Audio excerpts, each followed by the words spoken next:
muchísimas gracias por vuestra asistencia y muchas gracias, Sau, como siempre, por contar con nosotros para la promoción de tus libros. Sabes el cariño con el que lo hacemos y, como siempre, pues agradecértelo. El que no me conozca, mi nombre es Jesús, soy librero, editor, trabajo aquí en la librería desde hace unos cuantos años y bienvenido a una nueva sesión del Tercer Piso.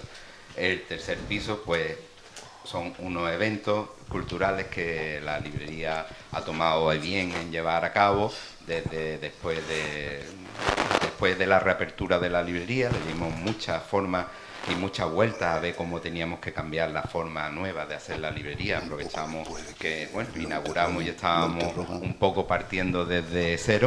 Esto fue lo que se nos ocurrió, gracias a todos vosotros. Fue un gran éxito durante el año pasado y en lo que ha sido este año, y espero que poder continuar muchos años y que lo disfrutemos todos juntos. Así que muchísimas gracias, porque veo caras nuevas y también veo caras habituales. Así que muchas gracias a los que soléis venir y a los que habéis venido por primera vez, animaros de que nos sigáis en redes sociales y que vengáis a los próximos eventos que estamos haciendo.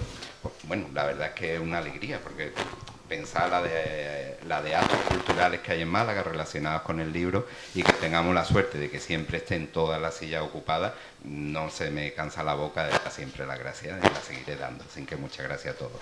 Para presentar este nuevo libro de Antonio, aquí lo tenéis, también hemos puesto una selección de todo su historial de libros, que no es poco. No, vaya, me parece que había 6, ¿no?, en el mostrador. Sí. O sea, algunos se me ha quedado fuera, ¿no? Son 10. Son 10, por eso digo, en el mostrador había 6, vaya.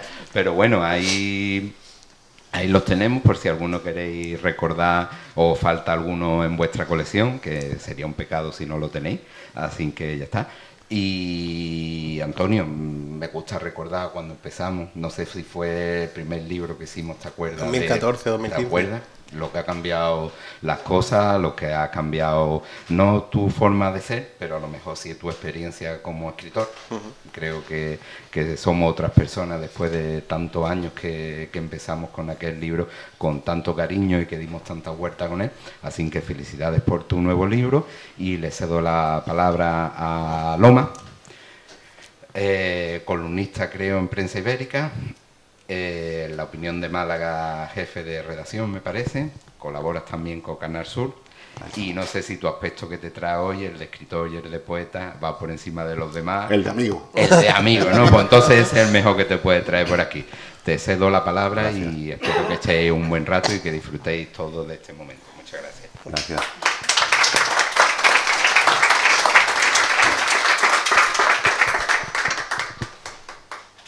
Bueno, buenos días a todos. Muchísimas gracias a Proteo por acogernos aquí. Qué bien estar aquí un sábado para hablar de libros, de periodismo, de novela negra, de Sau. Yo no soy objetivo con José Antonio Sau, con el que ya he compartido muchos escenarios, como hacer una pareja y irnos de gira alguna vez, porque ya tenemos esa complicidad que da el tiempo de haber trabajado juntos. Y quiero decir que José Antonio es por encima de todo un amigo y es un gran escritor y un gran periodista. Como ya sabéis muchos de los que estáis aquí, porque lo conocéis personalmente, él dirige la comunicación del clúster marítimo de Andalucía y, entre otras cosas, trabajó muchos años en La Opinión de Málaga, donde dejó una gran huella, primero como periodista de tribunales y sucesos, como sabueso. Ahí fue donde adquirió bastante del equipaje mental y el bagaje y la experiencia para escribir algunas cosas, y ahí demostró ser un gran periodista en uno de los campos más difíciles que hay, que es el de los sucesos, los tribunales, donde las fuentes son muy difíciles de conseguir, de cultivar, donde las informaciones son muy delicadas.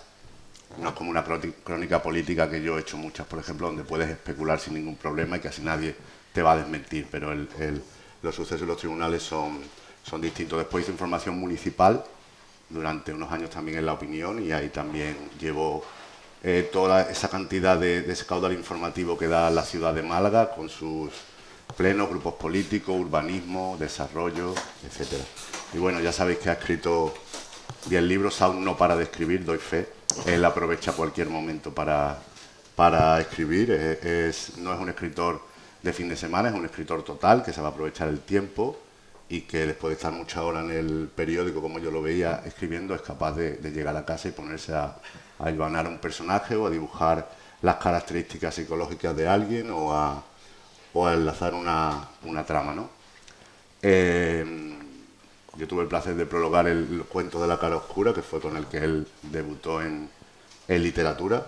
Y bueno, ya sabéis que ha escrito también Lola Oporto, que es un gran personaje, que mucha gente le pide que continúe dándonos más aventuras de Lola Oporto. A lo mejor ha venido, está por aquí, o sea que seguramente habrá que tener cuidado. Seguramente. Y también la Historia del suicida, que es que yo creo que es una novela ya muy madura, una novela de personajes ya mucho más no trabajada, porque él trabaja mucho sus textos, pero sí ya de mucha madurez y con otro tipo de ensamblaje de las historias, de las tramas, de las subtramas, y con una conclusión muy buena. Una novela de personajes, ¿no? Con casi cada capítulo es una historia vital distinta. Y ahora tenemos El último guerrero, que es una gran novela. O sea, tengo que decir que está muy bien escrita, tiene un triángulo de personajes muy poderoso, pero que además hay otros que van interviniendo después. Hay una Málaga reconocible, pero con eso que decía Tolstoy de si quieres ser universal, describe tu aldea. Podría ser cualquier sitio, pero es Málaga. Y se nota que es Málaga, y los que vivimos aquí la vamos a reconocer, pero Málaga como personaje literario también. Es una novela negra, es una novela que evoluciona, que hay un momento dado en que se dispara.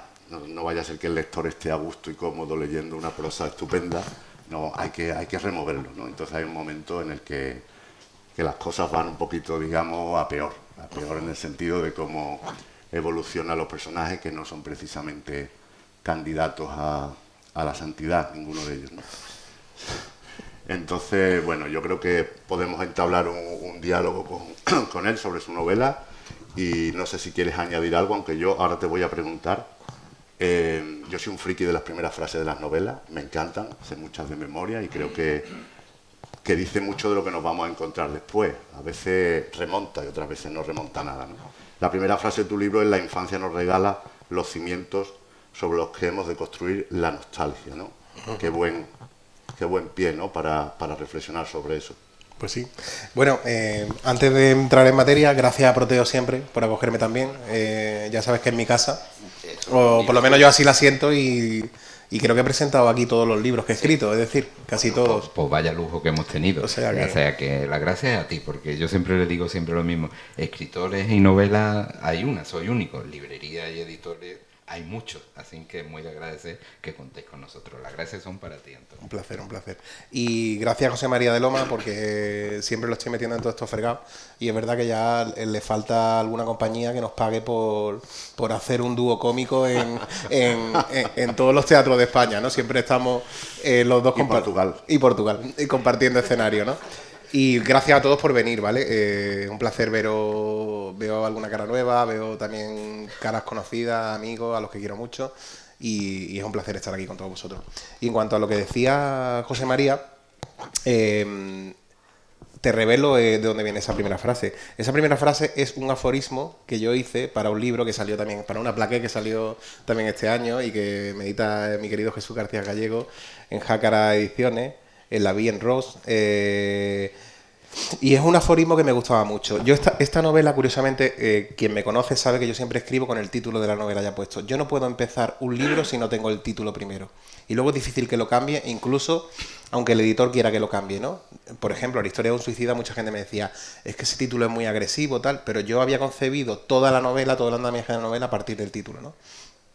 Y en este tenía el título clarísimo, pero no tenía clara cómo empezar la novela. De hecho, el primer capítulo lo reescribo, una vez que acabó el primer borrador, lo reescribo varias veces porque no me gustaba ni el tono, ni creo que no tenía enganche con el resto de la novela, y la novela es cierto que yo la catalogaría como una novela negra, porque es una novela negra, pero también es una novela muy sentimental, una novela muy de personaje, una novela que le da mucho peso al desarrollo, a la evolución psicológica de los personajes, ¿no? Entonces necesitaba alguna frase que que desde el momento en el que el lector se asoma a la primera página del libro, ya lo tuviera. Yo en las clases de literatura creativa se lo digo mucho a los alumnos, que ya más que alumnos son amigos, ¿sabes? Muchos de ellos, que están todos por aquí, por cierto, a los que saludo también. Les digo, la primera frase del libro tiene que ser tan contundente como para que el lector quiera seguir leyendo. Una primera frase debe merecer la atención del lector. En la primera frase muchas veces te juegas el futuro de la novela, sobre todo narrativa, ¿no? Entonces, también es una frase que es muy descriptiva de todo lo que va a pasar. Recuerdo cuando murió Javier Marías, que no recuerdo quién lo dijo, pero que vino a decir que cuando Javier Marías tenía una primera frase ya tenía una novela. No sé si recuerdas aquella reflexión. Pues yo creo que en esta frase se contiene todo lo que va a ser el desarrollo posterior de la novela, sobre todo porque es una novela que escribe un protagonista desde sus 40 y tantos años, eso lo podemos decir, no contamos nada nuevo, no hacemos spoiler.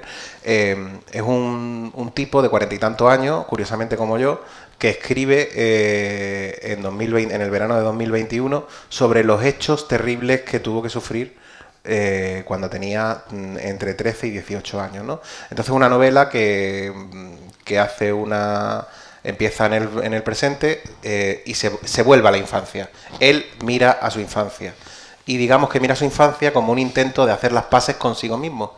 Porque durante toda su vida no ha resuelto todavía las cuentas pendientes, esas facturas que quedan en el bar de la esquina, que en la infancia muchas veces no las ha resuelto, no las ha pagado. Y llega un momento en el que para seguir caminando tiene que mirar atrás, y qué mejor forma de exorcizarse que mirar atrás, volver a hablar con aquellos que fueron sus amigos y decirle, os perdono, y sobre todo, y lo que es más difícil, decirles, me perdono. Hay tres personajes fundamentales, Marco, Fabián y Marta. Uh-huh. La descripción empieza, como tú comentabas, alguien que el protagonista lo narra a sus 40 y poco, narrando la niñez. Esos tres personajes, tú hablabas que cuando tienes la primera frase ya es más fácil que vaya saliendo. Uh-huh. ¿Lo tenías todo planificado o los personajes te han ido pidiendo su propia evolución? A veces pasa cuando uno está metido en harina, tú lo sabes, el personaje es el que te va diciendo por dónde quiere ir. Esta novela ha sido toda una sorpresa, porque nunca había escrito una novela de la forma en la que he escrito esta. Esta novela es primero un relato. Hay un relato, Azimut Ediciones me pidió un relato para un libro que se llamaba Cuentos Marengos, que Carmen, y creo que no sé si tú, Eloisa, estabas también, pero estaba Carmen y participamos y Guadalupe Ichelón, que estaba por ahí, por el público también, a quien doy un beso muy grande. Y entonces yo hice un relato para ese libro. Y ahí se contiene el germen de la novela, ¿no? Ya hay tres personajes, uno femenino y dos masculinos, y ocurre algo. Y a mí aquel relato me seguía pidiendo crecer. Entonces, con el paso de los años, yo había ido apuntando, yo solo tenía el título por un lado, que era El último guerrero, y por otro le daba vuelta a ese relato que decía, esto me pide mucho más, mucha más extensión, mucho más crecimiento, mucho más... Y con el paso de los años, en el verano de 2021, todo fue casando, ¿no? De repente dije, ya tengo el último guerrero. Y a partir del título, la novela es una reescritura muy ambiciosa de ese relato, ¿no? Y los personajes ciertamente tienen mucha más evolución, mucho más desarrollo psicológico que en el propio relato. Y cada uno va creciendo, va adquiriendo protagonismo y va adquiriendo peso específico dentro de la narración. De forma que incluso me han sorprendido. Y como en cuanto a planificar solo tenía planificado los hitos fundamentales de la novela. Esto pasa aquí y esto pasa aquí. Y el resto soy bastante anárquico, es decir, voy escribiendo también mucho. Tú sabes que tengo un estilo muy ciertamente intimista, que casa mal muchas veces con la novela negra, ¿no? Pero ese estilo requiere de soltar las riendas del carruaje y dejar que el caballo se desboque de vez en cuando, porque te va llevando a sitios más interesantes que la propia planificación. A mí no me gusta escribir con todo planificado. Yo creo que casi a ningún escritor, ¿no? Aunque el que lo hace con todo planificado me parece muy bien. Pero me gusta dejarle mucho espacio a la creatividad y a la inspiración. Porque casi son dos novelas, ¿no? O sea, una primera, digamos, que es la narración de la niñez de los tres protagonistas, cómo van evolucionando, la adolescencia, sus motivaciones, su madurez, pero después hay algunos acontecimientos que hacen que sea el ritmo diferente, la narración diferente, los protagonistas ya tienen otras, digamos, motivaciones y se ve casi dos novelas negras. De hecho, la mayoría de las novelas negras, el canon es que pase, que quiero tener cuidado con el argumento, es que pase algo al principio muy determinante y aquí pasa también a mediados, ¿no? Una descripción que hace que sean como dos novelas, ¿no? Tú quisiste separar lo que es una novela sentimental y más intimista con otra de mucha más acción. Te ha salido un cóctel, pero diferenciado. Efectivamente, yo tenía claro que para contar lo que pasa en un determinado momento de la novela tenía que desarrollar los personajes antes y no quería hacerlo continuamente por flashback, ¿no? Como me parecía mucho más interesante mostrar la evolución psicológica completa durante toda la infancia y durante el lineal, efectivamente, el lineal. Hay un flashback inicial, pero luego la novela se mueve en el pasado continuamente, ¿no? Tenía que contar para explicar por qué pasaba aquello, tenía que explicar lo otro, y lo otro era la infancia de esos personajes, ¿no? Cómo les determina la infancia, cómo se desarrolla su amistad, que en un principio es pura, sencilla, amable incluso, la amistad cualquiera que pueden tener dos chicos y una chica, pero en un momento dado pasan dos cosas. Irrumpe el deseo en ese triángulo, irrumpe el deseo con toda su fuerza y cada uno de ellos va a metabolizar la llegada del deseo de una forma distinta y va a responder de una forma distinta a las llamadas continuas de ese deseo, ¿no? Y por otro lado, uno de ellos está muy lastrado por unos sucesos que está muy lastrado psicológicamente, personalmente, porque tuvo una infancia muy dura en un colegio, ¿no? Sufrió un acoso escolar brutal. Entonces la novela lo que cuenta es qué hace cada uno de ellos, cómo decide comportarse en torno a la irrupción del deseo. Y a veces, cuando eso llega, tomamos buenas decisiones o malas decisiones, ¿no? Hablo también de chicos que vienen de un entorno desestructurado, mis protagonistas vienen de un entorno desestructurado, y son personajes, como digo, siempre al borde del precipicio. Es decir, que son personajes que no se desenvuelven con las armas normales que conocemos todos en el día a día, sino que son personajes capaces de recurrir a respuestas mucho más extremas para resolver conflictos que realmente no tendrían que ser tan trascendentes. Pero en este caso, digamos, cae la semilla en tierra abonada y cada uno, hasta que llega ese suceso principal de la novela, que los dispara a todos y que dispara la trama hasta el final, cada uno de ellos me interesaba explicar el por qué se llega a esa situación. Y a partir de esa situación, la novela es distinta, manteniendo el estilo, pero es verdad que ya requiere de la agilidad propia de la novela negra. La prosa tiene que ser más ágil, más viva. Manteniendo el estilo intimista, esta novela me ha costado mucho escribirla por eso, porque tenía que mantener el estilo nostálgico, intimista de la mirada desde la adultez a la adolescencia, y por otro lado, porque yo quería que fuera una novela negra, y una novela negra también necesita que la historia se levante, vuele en un determinado momento. Entonces, a partir de ese momento, la historia coge vuelo.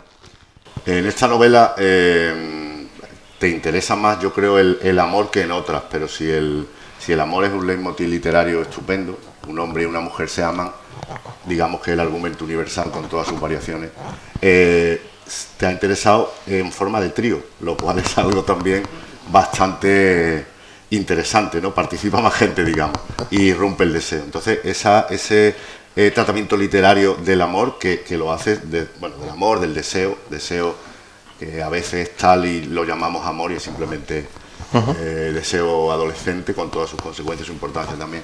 Pero es un reto, ¿no? El establecer literariamente las relaciones entre tres personas. Sí, bueno, es un reto y bueno, creo que lo intenté. Así les pasa lo que les pasa, claro. Los tríos nunca acaban bien, supongo.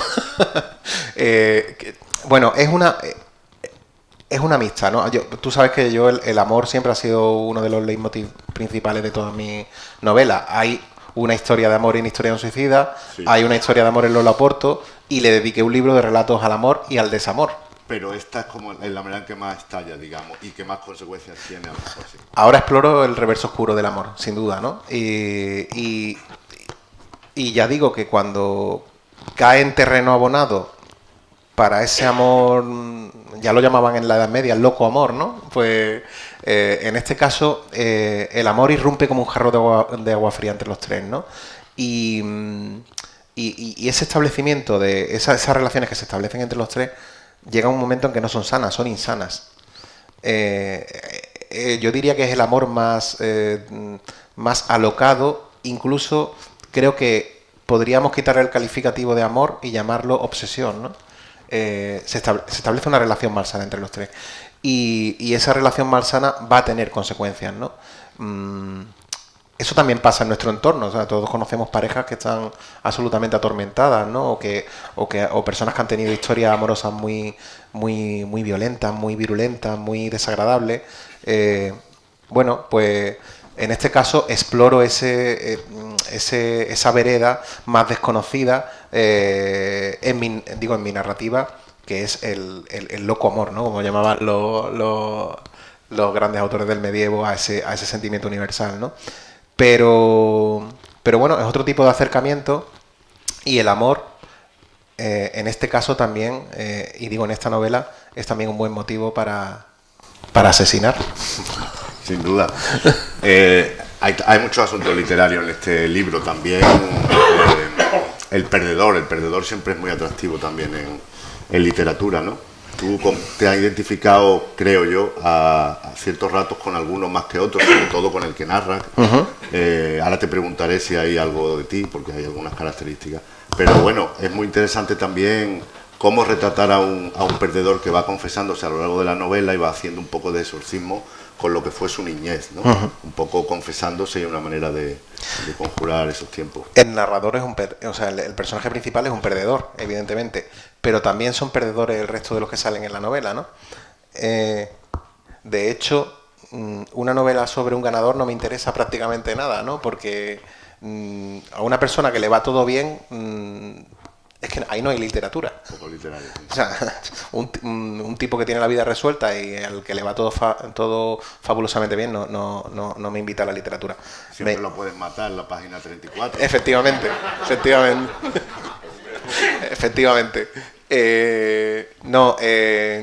Como te digo, a mí me interesa mucho la figura del fracasado, ¿no? Y luego también me interesa mucho la figura del fracasado que persiste en la estética del error durante muchos años, incapaz de reconocer que su postura ética o estética es perniciosa, sobre todo para él mismo, pero el tipo persiste, ¿no? Porque incluso hay al final de que hablas las canciones de grandes cantautores, tipo Sabina, de perder, ¿no? En este caso, quería retratar un poco a todas esas personas que han sufrido un golpe en la vida. En Historia de un suicida también hablaba de perder, ¿no?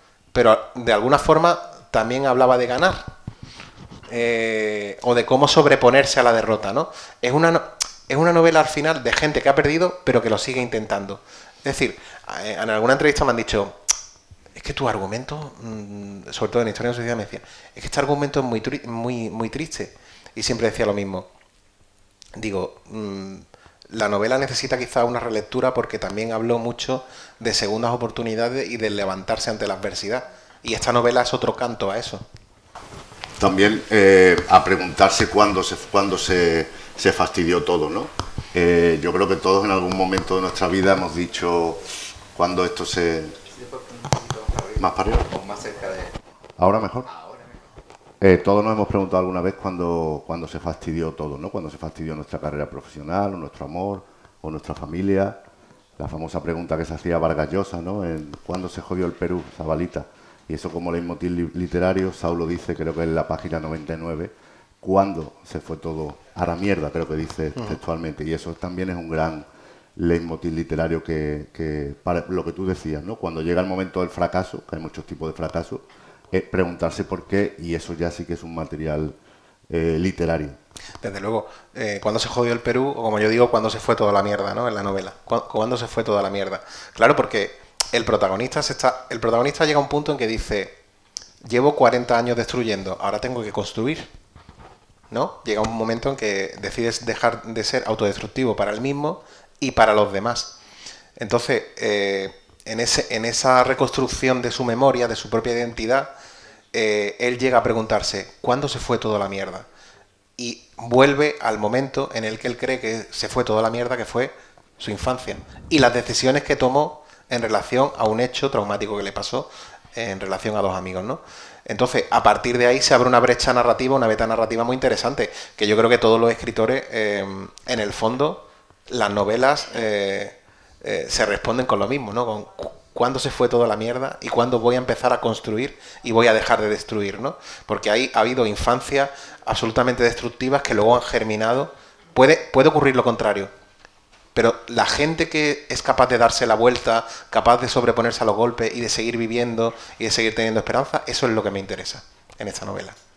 Te voy a preguntar algo tópico, si hay algo de ti en el narrador, en el protagonista, que estudia periodismo, que sufre algunos episodios de acoso en el colegio y que parece buen tío, pero si se le toca un poco la moral, pues digamos que es capaz de ciertas... Es de gatillo fácil, sí. Exacto. Tú no, todavía, pero ¿hay algo de ti o tú crees que siempre los personajes principales pueden llevar algo del escritor? Todos los personajes, incluso los más oscuros de esta novela, llevan algo mío. Tanto bueno como malo, todos. Es decir, es imposible que un escritor construya un personaje y ese personaje no tenga ni siquiera un reflejo de él, porque entonces serían personajes muertos, ¿no? Entonces, yo quiero que mis personajes tengan vida, y no solo de mí, sino de gente que veo en mi entorno, la forma de relacionarse con los otros, la simpatía, la antipatía, todo eso que tengo alrededor, y que al final todos los humanos seguimos unos patrones relacionales similares, lo vuelco en los personajes de la novela. De forma que me puedo reconocer yo como también se puede reconocer cualquier lector, ¿no? Porque son cosas que a todos nos han pasado, quiero decir. No esto exactamente, pero todos nos hemos visto enfrentados a la toma de decisiones difíciles, a la toma de... a ver cómo resuelvo esto, a ver cómo lo hago, tal. Y en este caso, estos personajes... yo diría que sí, que tienen mucho de mí, pero también tienen mucho del entorno en el que me muevo y de las películas que veo, de las series que veo, de los libros que leo. Es decir, ahí hay de todo. Y sobre todo, en esta novela, no hay nada que me haya pasado a mí expresamente en la infancia, pero sí está en la mirada de mi infancia. Como no todo es amor, ni todo gira en torno al triángulo de los protagonistas, hay algunas cosas también que salen a colación, de pasada y no tan de pasada, ¿no? Algunas de las virtudes de nuestra provincia, por ejemplo, como la corrupción urbanística, ¿no? Hay una subtrama un poco inmobiliaria al hilo de un personaje, un señor mayor, que hay ecos de Hemingway, hay un poquito, sí. Personaje muy atractivo, que está fuera de ese triángulo de alguna manera. Y eso también forma parte de tu bagaje, haber conocido bien tantos casos de ese tipo, aquí quizás a más pequeña escala, ¿no? Pero lo que es la voracidad y la ambición inmobiliaria, en este caso, de hacer negocio. He escrito tanto de corrupción inmobiliaria que creo que es imposible que en una novela en la que yo escriba no haya algo de eso. O sea, soy experto en eso. Si me pasara al lado oscuro sabría cómo hacerlo, ¿sabes? Si alguien tiene algo que ofrecerme, da más dinero que los libros, lo aseguro. Cualquier cosa. Qué buen concejal de urbanismo se ha aprendido. Un gran concejal de urbanismo, Con experiencia, ¿no? Bueno, siempre pongo el mismo ejemplo, ¿no? Que en una radio me preguntaron qué me parecía el personaje, esto ya es un chascarrillo de la profesión, me preguntaron qué me parecía el personaje de Juan Antonio Roca, y yo les dije que me parecía admirable y fascinante, y que si hubiera empleado su talento para hacer el bien, podría haber aportado mucho a la sociedad y al Estado. Lo que pasa que en algún momento él se desvía y ya, o sea, un tipo, siempre pongo el mismo ejemplo, un tipo que entre 2002 y 2006 ingresa 33 millones de euros en soborno, puede ser lo que quiera, menos un tipo común y normal, y es decir, estamos hablando de un auténtico talento nacido para el crimen. O sea, si eso lo pone en Hacienda, posiblemente fuera el que más recaudara en 4 años.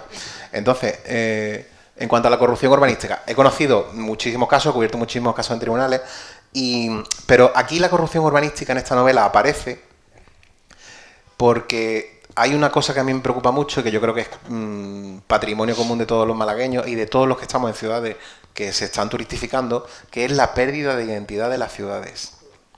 Entonces, por ahí cuelo la falta de escrúpulos de determinados... ya no voy a hablar ni siquiera de los políticos, que eso ya sabemos, ya sabemos cómo muchos de ellos se han comportado en los últimos años.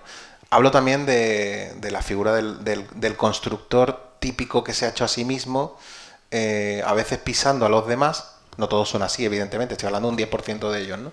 Pero que quiere imponer su santa voluntad por encima de planeamientos, legalidades y tal, ¿no? Y entonces, en este caso, en esta novela, el constructor quiere construir un hotel 5 estrellas, gran lujo, qué sorpresa, en uno de los barrios marineros de Málaga, ¿no? Que es donde... Porque la trama transcurre en un barrio que está junto al mar, ¿no? Y entonces en ese barrio se está sufriendo la turistificación y se está mutando de marinero de un barrio marinero típico con las casas abiertas, como las que todos podíamos ver cuando éramos pequeños, cuando íbamos a determinadas zonas de Málaga, a un barrio en el que hay bares de copa, restaurantes italianos, chinos, se están perdiendo los bares de pescadito frito y ahora lo que pega es hacer un hotel gran lujo, ¿no? Y entonces hay uno de los personajes que es Urquinaona, que es Pepe Urquinaona, que en la novela le llamo el capitán, que tiene ecos claros del personaje de Hemingway, del Viejo y el Mar, y de otros tantos, ¿no? Que se va a resistir como un león a eso. Es decir, es como... Yo creo que encarna al vecino que está hasta las narices de que le tomen por tonto y se enfrenta a esos poderes fácticos muchas veces, ¿no? Y sí, la corrupción está, pero es porque también me interesaba hablar de esa pérdida de identidad de las ciudades, que también tienen, a veces tienen cosas buenas, pero también tienen muchas cosas malas y hay que abrazarlas. Además de una zona como Pedregalejo que pertenece mucho al pasado sentimental de tanta gente, ¿no? De un sitio entrañable, simbólico, en el que la gente de cierta edad ha ido por allí de copas, mucho, ha tenido algún novio o novia, en fin, es un sitio muy, muy delicado. Pero es un acierto que ese personaje, ese viejo paleño, no sea del lugar, no sea siempre de ahí, para que no hubiera algún exceso de localismo, para que no hubiera la típica persona que nunca ha viajado y entonces no entiende lo que es la globalización, no entiende que los tiempos cambian, no entiende que los negocios permutan y se queja de todo, sino que tú ahí le dibujas un pasado difuso, de procedencia quizá del País Vasco, de habiendo vivido mucho, habiendo sido legionario, etcétera, etcétera, ¿no? Entonces tiene más valor, ¿no?, que alguien que ha conocido la esencia de un barrio, pero que no es, digamos, de toda la vida allí, lo defienda, ¿no? Él se está defendiendo primero a sí mismo, nunca lo olvidemos, pero también con su acción heroica está defendiendo al barrio y a sus vecinos, y está defendiendo un modo de vida. Él sobre todo lo que está defendiendo es un modo de vida, y llega a un punto que le da igual lo que ocurra, con tal de que ese modo de vida no se vea perturbado. Y sí, es un personaje, ya te digo, que tiene mucha reminiscencia de todo eso que he leído y que es un personaje, yo creo que aparecerá en otras novelas con otro nombre y con otra tal, pero a mí me interesaba que una persona humilde y buena fuera el faro moral de la novela. Aparte de alguien que sea el faro moral de la novela, hay dos pedazos de macarra que a mí me han intranquilizado bastante desde el momento en que aparece, que son el Pipen y el Pocaplaya, Sí. que son dos que más vale tenerlos apartados o como amigos, ¿no?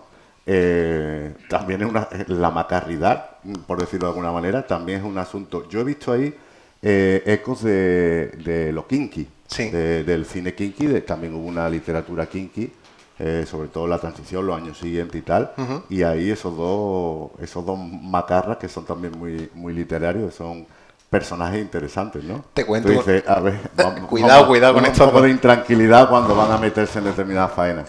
Pues mira, Javier Puche, que fue el que me corrigió, Javier Puche me corrigió la novela. Cuando ya estábamos, que me mandaba la novela, yo se la devolvía y tal, me decía siempre en los correos, saludos al Pipen y al Poca Playa, y mis respetos.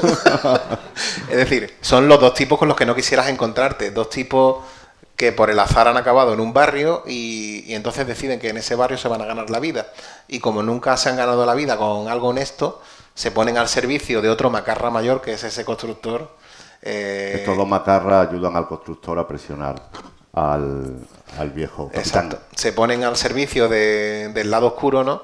Y van a tratar de meter en problemas a los personajes. Son dos personas muy, muy problemáticas, con pasados convulsos y con no más futuro que sacar beneficio de la próxima operación en la que participen.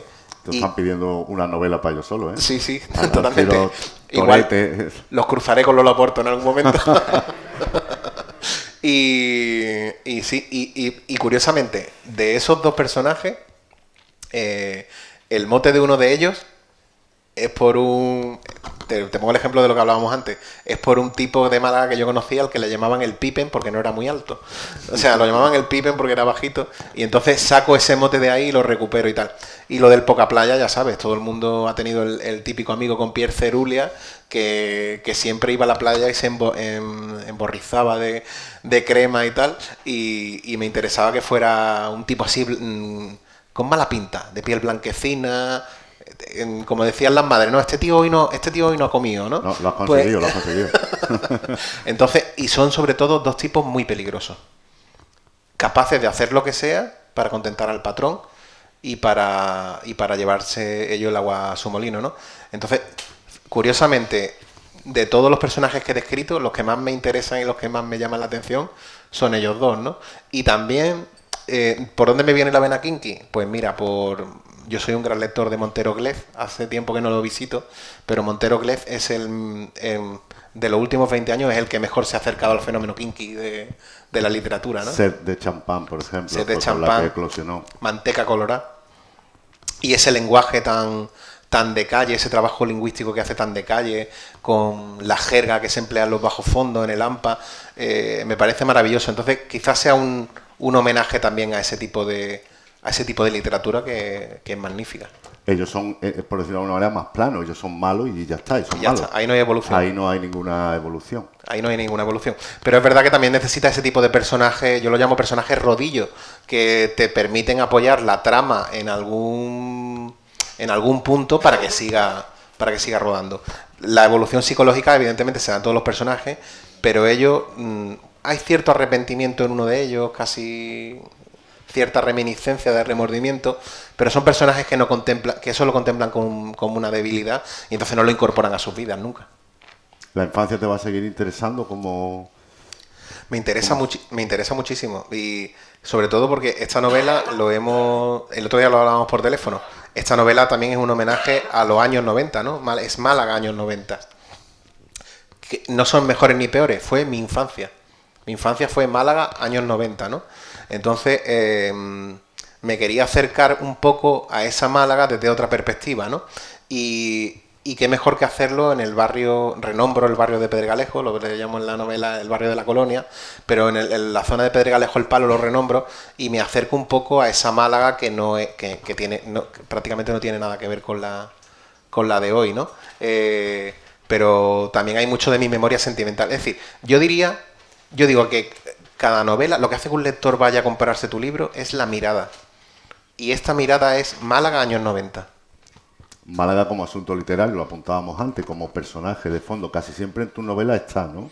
Más explícitamente o menos, pero... Yo voy a seguir escribiendo, es decir, esta decisión no es mía, o sea, la tomo porque vi que lo hacían ya Antonio Soler y Pablo Aranda sin ningún complejo, que son dos gigantes de las letras malagueñas, lo hacían sin ningún complejo y dije, ¿por qué no? A mí me interesa mucho contar.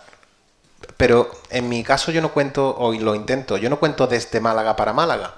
Yo cuento, como digo siempre, desde Málaga para el mundo. Es decir, y estas historias y estas tramas podrían ocurrir en cualquier sitio. Pero creo que mi mirada adquiere potencia literaria respetando a Málaga como escenario de nuestro trama. La gran novela sobre Málaga seguramente será Sur, de Antonio Soler, pero es desde un punto de vista de una Málaga total, también hay muchos macarras ahí, pero la tuya sin duda la novela de la Málaga de los 90. Sí, eso es lo que he intentado, acercarme un poco a, ya te digo, captar esa evolución en usos sociales, urbanísticos, criminalísticos incluso, todo. Todo eso, ¿no? Es decir, y durante la novela tenía sentimientos encontrados porque me reencontraba con aquel niño que fui cuando iba a la playa, a los merenderos del Palo y tal, y está esa mirada azul, ¿no? Como digo yo, esa mirada azul late ahí todavía. Y late en aquellos años que yo viví muy poco, o casi no viví, de Bobby Logan, cuando hace poco leí que Sabina había estado dando un concierto en Pedregalejo, que los años del Lemon, esos años de esa Málaga cultural, de la movida, todo eso yo pillo la última parte, las brasas, los rescoldos. Y esos rescoldos todavía hoy siguen ardiendo, ¿no? Es curioso, ¿no? Sobre todo en la mente de muchos amigos, ¿no? Y me interesaba derramar mi mirada sobre esa Málaga, ¿no? Esa Málaga que yo creo que encierra para mí esa Málaga era lo mejor de Málaga.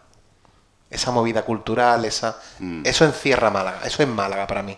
Te quería preguntar por el periodismo, por tu relación actual con el periodismo. Ahora estás en otro cometido, que es un gabinete de comunicación, no es un medio de comunicación, aunque escribes columnas, pero has pasado por un periódico, y en esta novela se homenajea también al periodismo, porque bueno, el protagonista estudia periodismo y también hay una táctica que está muy bien para contarnos algunas cosas, que es a base de noticias, en un supuesto periódico de Málaga, ¿no? Y entonces leemos las informaciones sobre un suceso y a través de leer esos supuestos recortes es como nos vamos enterando también de la trama.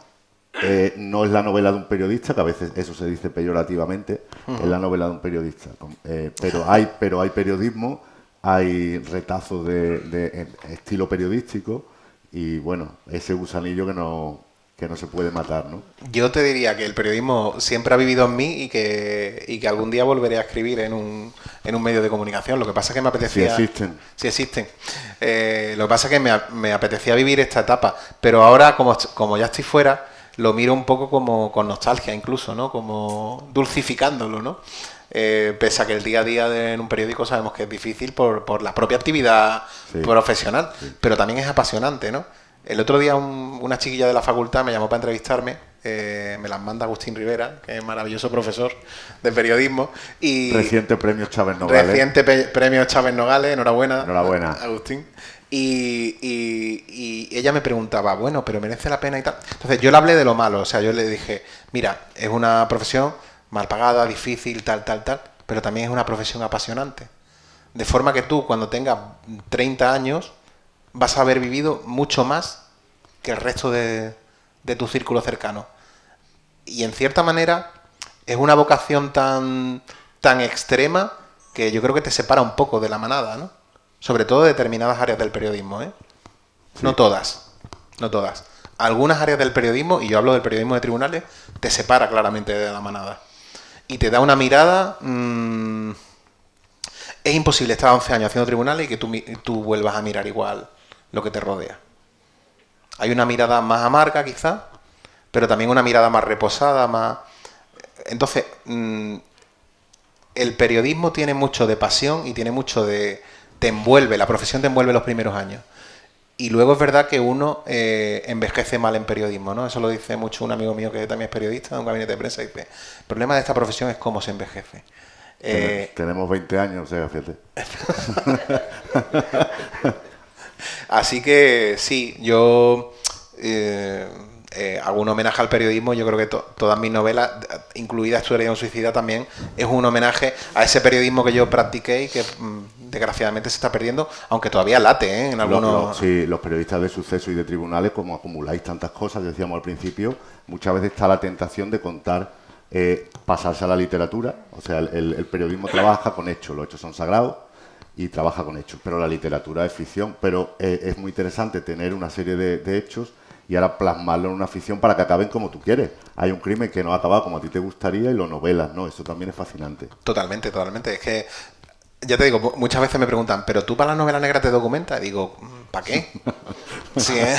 O sea, si es que habré visto en mi vida, yo qué sé, 60 juicios conjurados, he cubierto el caso Malaya entero, desde principio a fin, todos los casos de corrupción, casos más tristes de abuso sexual, tal, que esos son sobre todo los que menos me gustaban y sobre lo que menos escribía, pero no por nada, pero aunque cuando ocurrían había que contarlo, evidentemente, ¿no? Pero, o sea, tengo muy bien cogido el tempo jurídico, el tempo tal, tanto que tú sabes que un compañero común siempre me dice que el gran error de mi vida fue haber dejado tribunales, ¿no? El otro día lo dijeron delante tuya, ¿no? Sí. Entonces, yo no lo considero un error, pero lo considero evolución. Y está bien vivir otras cosas y mirar la profesión desde otro sitio de vez en cuando. De todas maneras, toda esa crónica negra de la costa y de Málaga y toda esa evolución la va a contar mejor la literatura que la historia, sin duda. La va a contar mejor el periodismo, Malaya, etcétera, todo eso que toda esa historia se va por el desagüe de nuestra memoria, no lo recogen libros, digamos, históricos y todo eso lo está recogiendo mucho la literatura. Totalmente. Y bueno, y ahí tenemos la figura de Félix Bayón, ¿no? Que creo que murió en 2006. Félix Bayón fue uno de los grandes periodistas y escritores que se enfrentaron a la corrupción desde la literatura. Como Rafael Chirbe en la zona de Valencia, quizás. Por ejemplo, Rafael Chirbe, bueno, Rafael Chirbe, quiero decir que Rafael Chirbe lo sufrió, y ahí está Crematorio, que es en la gran novela de la crisis de 2008, de la crisis de Lehman Brothers, es Crematorio de Rafael Chirbe. O sea, esa novela es un monumento, un testimonio vivo de su época, que es lo que tiene que hacer un escritor, o por lo menos intentarlo. Claro, como toda esa gente que se enfrentó, en este caso desde el periodismo, a Gil y a sus, digamos, émulos, ¿no? Y a esa etapa de eclosión inmobiliaria que tanto dinero ponía en circulación, ¿no? Bueno, Gil fue el primero, pero que luego, o sea, que esto ha pasado en Estepona, en Alcaucín, en Ronda, es decir, que... Bueno, en toda la costa mediterránea. En toda la costa mediterránea, en el Levante fue tremendo, en Mallorca, en Canarias, que me parece que no hablábamos de Canarias. En Canarias hay una serie de tramas, sobre todo en los pueblos costeros, que ha novelado muy bien, por ejemplo, a Alexis Ravelo, que para mí falleció hace un par de años. Alexis Ravelo ha sido el mejor escritor de novela negra que ha tenido este país en los últimos 20 años. Y en Un tío con una bolsa en la cabeza, en esa novela, hace lo mismo que Chirves en el Levante, pero él lo hace en Canarias. Es decir, novela los estragos del ladrillo en la costa canaria, ¿no? Entonces es un mal endémico que tiene este país y que va a seguir teniendo y que yo creo que es irresoluble. Es decir, no hay ley que le ponga coto a la corrupción, como no sea que todos nos dotemos de una ética pública. Está en la naturaleza humana. Está en la naturaleza humana. Yo creo que donde haya dinero y toma de decisiones y poder, al final, si tu ética personal no es lo suficientemente fuerte, te acabas viendo envuelto en... Pero si todo el mundo tuviera mucha ética, pues no tendríamos estas novelas. Efectivamente. Alguna virtud hay. Bueno, pues no sé si pasamos a un coloquio o como queréis hacer alguna pregunta. Claro, el que quiera puede realizar la pregunta, que levante la mano, le paso el micrófono y nada, adelante. Nos habéis entretenido, que se nos ha pasado por lo menos a mí casi una hora volar, ¿eh? Ha sido, vaya, visto por lo menos para mí el tiempo, o sea, así que muchas gracias por las explicaciones. También entre todos nos ha dado una lección de literatura, nos ha dado un recordatorio por todos los autores de novela negra importantes que tenemos actuales. Bueno, ha sido un maravilloso. Pero bueno, lo interesante es que tienes aquí muchos de tus alumnos, como tú dices, y seguro que tendrán sus dudas. Ahí está algún periodista por ahí. Alguno, ¿no? Pues entonces que hagan su trabajo, por favor. Claro. Sí, yo los conozco. Bueno. ¿Quién quiere preguntar? ¿Que alguien tiene alguna pregunta? Nada. Bueno, pues esos alumnos ahí. Es que claro, explicáis también. Bueno, voy a preguntar yo. Ah, bueno. Pues como buen alumno voy a preguntar por el proceso. Y no va a ser nada tópica la pregunta. ¿Cuál ha sido lo más difícil dentro del proceso creativo de esta novela? La corrección. Vale, incidiré un poco más entonces. Dentro de la corrección, ¿te ha parecido más difícil? ¿Tú cuando terminas la novela ya las ideas están todas organizadas o en una primera corrección ya te vas solo a lo literario o también a organizar ciertas ideas de esto tendría que estar en corrección literaria en esta novela después del primer borrador, que el borrador que ha llegado a la editorial creo que es el 8º o el 9º. En cuanto a corrección literaria, le quité 20 páginas de monólogo. En fin, porque me parecía que ya era excesivo, ¿no? Y luego reescribí el primer capítulo, lo reescribí un par de veces. Ahora bien, lo que a mí de esta novela me ha sacado de quicio, Jesús lo sabe porque cuando estuvimos en el proceso de publicar el libro de aforismos, se lo decía. Digo, me está desquiciando esta novela. Se dice mucho que corregir es reescribir, ¿no? Y es cierto, pero yo creo que la corrección de verdad llega un momento que te hace plantearte si merece la pena seguir. Yo siempre tengo la misma. Corregir es... El problema es que tú corriges y podrías estar corrigiendo. Y es cierto eso que dicen de que las novelas se abandonan. Es decir, esta novela ya después llega a la editorial con 8 o 9 correcciones más las de un corrector profesional. Y luego en PDF se corrige 4 o 5 veces. Yo a la 5ª corrección le dije ya a la editorial, le echo un vistazo y lo que haya. Porque ya llega un punto que dice, no puedo estar puliendo sobre lo mismo una y otra vez. Entonces la corrección es el proceso para mí, aparte de la idea y de la trama y tal, para mí... te hablo como José Antonio Sau, no sé otros escritores. Para mí, culminar el primer borrador no tiene dificultad ninguna cuando ya lo tengo claro todo. Lo que tiene dificultad es corregir la novela hasta que llegue a la editorial. A mí es un proceso que no me gusta, no comprendo que a alguien le guste. No sé, yo prefiero tomarme una cerveza hasta corrigiendo una novela, ¿no? Pero lo respeto al que diga que le encanta corregir y que es súper feliz con las correcciones y tal, ¿no? Yo tengo paciencia para 2 o 3 correcciones. Luego ya se me vuelve muy árido. Y sobre todo cuando veo que hay algo que falla, que no termina de conectar con el resto de la trama, tal, yo sufro cuando no puedo responder a las exigencias del libro, ¿no? Y esta novela ha estado muy cerca de no publicarse. Pero por mí, no por la editorial ni no por mí. O sea, había un punto que dije, esto hay que acabarlo ya. Esto o lo acabo o es que vas a poder conmigo la novela. Quiero decir, y eso es un fracaso, meter la novela en un cajón y tal, porque luego muy difícilmente vuelves sobre cosas que has escrito y que dejas en un cajón. A veces sí recuperas algo y tal, pero a mí la corrección me ha supuesto un... De hecho, la novela se escribe en 2 meses, en el verano de 2021, y las correcciones me han llevado 2 años y medio largo y de forma bastante continuada, es decir, que le dedicaba horas y bueno, estoy contento con el resultado. Seguramente habrá alguna rata, eso le da hasta un encanto al texto. Muchas gracias. A ti. Hola, José Antonio Sau. Bueno, es que iba a ser correcta, pero como lo llamamos todos Sau. Bueno, no he leído la novela, estoy deseando tenerla. Y hablando de este proceso, me ha llamado la atención, que supongo que también lo harán muchas escritoras, muchos escritores, pero me ha llamado la atención que tú, primero, es el título de la novela. Eso es lo primero en este proceso antes de ponerte a escribir y partes de ese título de la novela para seguir escribiendo.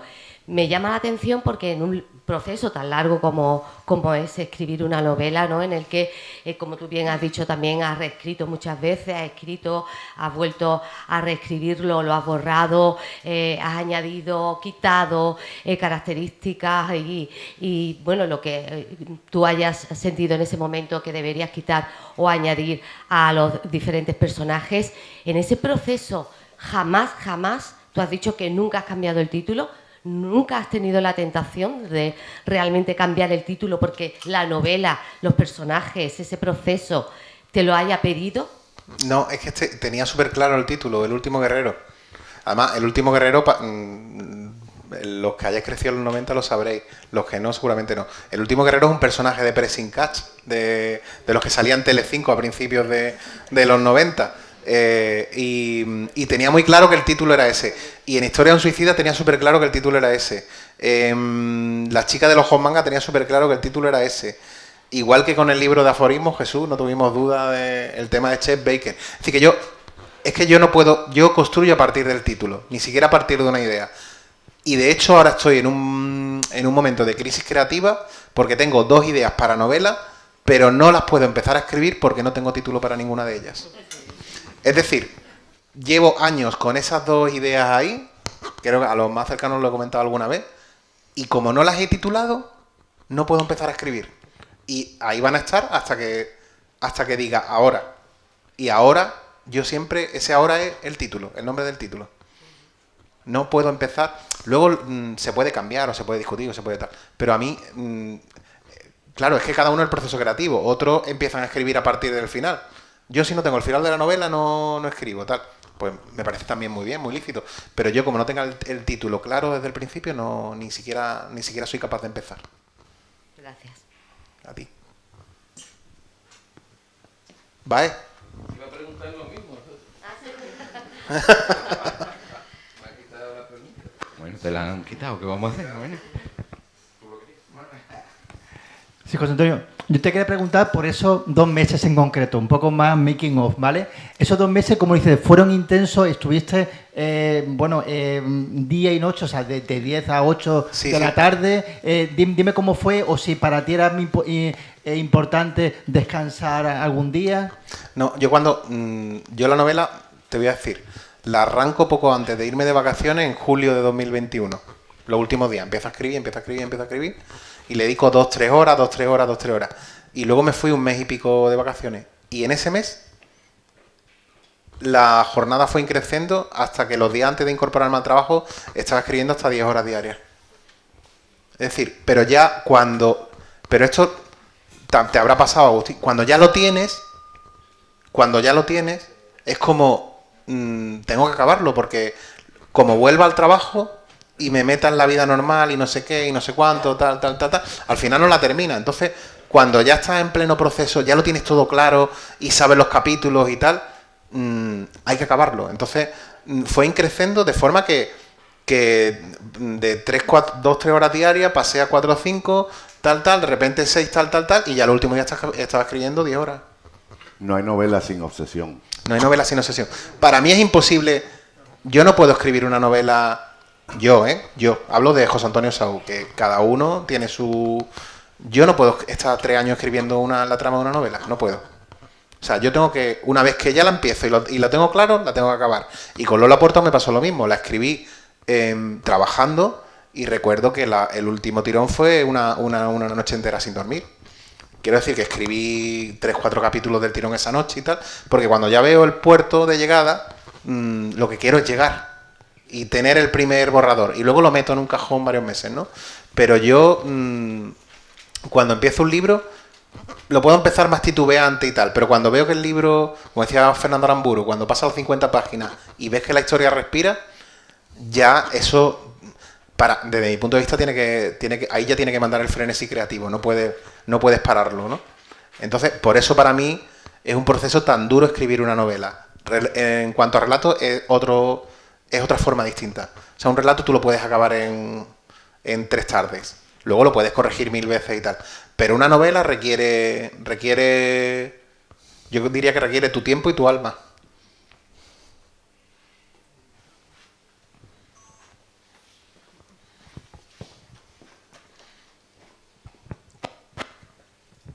Bueno, pues todavía estamos a tiempo. ¿Alguien? Una última pregunta o penúltima pregunta. Nada, ¿no? Bueno, pues parece que todo ha sido magnífico. De nuevo, las gracias a los dos por acompañarnos. De nuevo, gracias a ti por presentar aquí tu actual novela. no me gusta decir la última novela, tu última novela, vendrán muchas más. Esperemos. Así que la novela actual que te trae durante más. Muchísimas gracias a todos por acompañarnos y el que quiera pues se puede llevar la novela firmada hoy y disfrutar de Antonio un ratito. Así que muchísimas gracias a todos. Gracias a todos. Gracias.